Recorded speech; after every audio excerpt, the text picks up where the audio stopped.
The Elbe River floodplains in northern Germany. The border river Elbe dominates the landscape. Many rare species inhabit the meadows, forests and streams.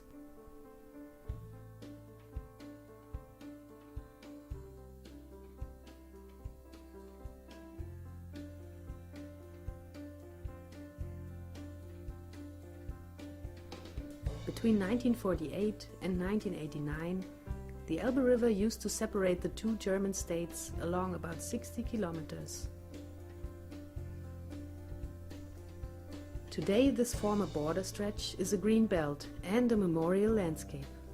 It is not only protected as a biosphere reserve, it is at the same time a living monument to overcoming borders. For years, people living here have developed this unique combination of nature, culture and history. Nowadays, nature conservation goes hand in hand with nature tourism. A group of conservationists, scientists and tourism developers from the Baltic Sea region wants to see how this works. Dieter Leupold, the local coordinator of the Experience Greenbelt, will show this special place to us. We set out in Lenzen Castle, the home base of Dieter and his organization Friends of the Earth.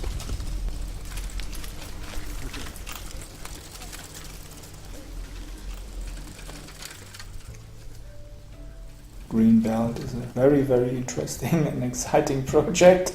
And I think we are responsible for the following generations so that they can always remember what happened here in Europe and Germany for more than 40 years.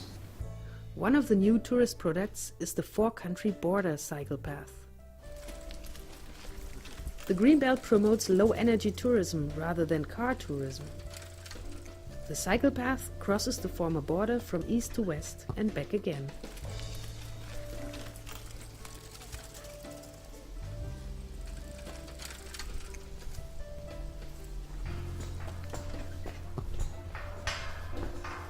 We developed here a concept of so-called points of border experience.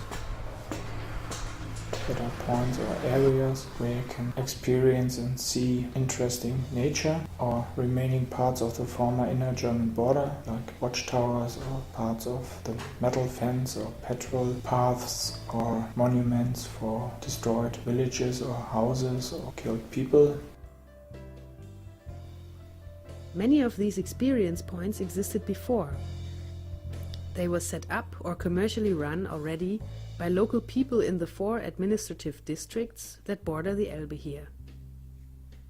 But some points were newly developed, and both the cycle route and the points of border experience are now included in the first visitor map, which covers all 4 districts. Because in most cases the map ends at the border, and this was also one of the main objectives of this project, to coordinate across the border and bring them together. Still, 20 years after the fall of the wall, many people don't cross the river. Dieter and his colleagues always look for ways to interlink nature conservation and tourism. Next to an old watchtower, there was a small, useless building.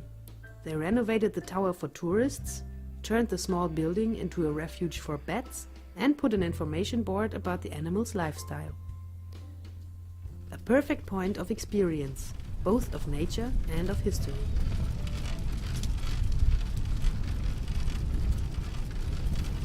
We have also developed a lot of guided tours, especially for the fascination of migrating birds in our area.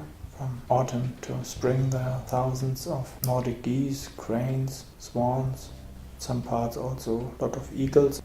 And we have also guided tours about border history in the region. And our experience is that these tours, they are very interesting, especially for people from the big cities.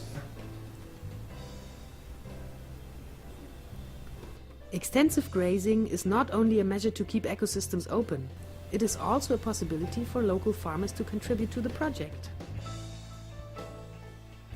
To involve local people is in general a very important aspect. For example, artists from the region did projects with several schools that dealt with the former border situation. The combination of nature, culture and history seems to be successful. After nearly 4 years of work, we have considerably higher acceptance also for nature protection projects. And Green Belt, with a combination of nature, history and culture, is a good product for many people to come to these regions. Also, the project developed a new corporate design for the German Green Belt. Now you find Bundesland Deutschland everywhere in Germany, and when you see this sign, you know you're at the Green Belt. The border used to be a symbol of terror. Now the Green Belt is a symbol of harmony between man and nature. But is this all? What will happen after the project? I think we can say Green Belt here has future. Many project associates are interested in a continuation of the project. Some new projects are in progress, but I think there's still a lot of work to do. And yes, we are working. Here in the Elbe River floodplains, Dieter and his colleagues have shown us how a region can really gain a lot from the Green Belt. The end of the Experience Green Belt project is surely not the end of the line, and surely not the end of the Green Belt.